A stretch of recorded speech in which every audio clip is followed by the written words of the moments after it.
Hello everyone, today I will show you how to know if someone only sent you a Snapchat, and here's how it is done. What specifically sent to you is to check the sender snap score before and after you receive a snap. To do this, open the Snapchat app and go to your chats. Tap on the profile of the person who sent you the snap. Note their snap score. This is the number under their username. After viewing the snap, check their snap score again.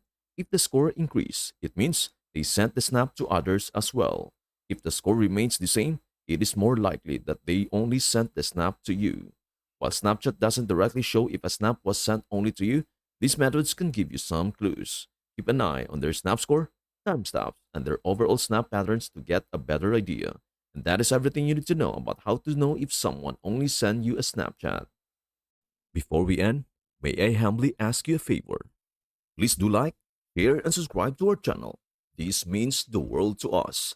Thank you so much for watching. We hope to see you in our next video.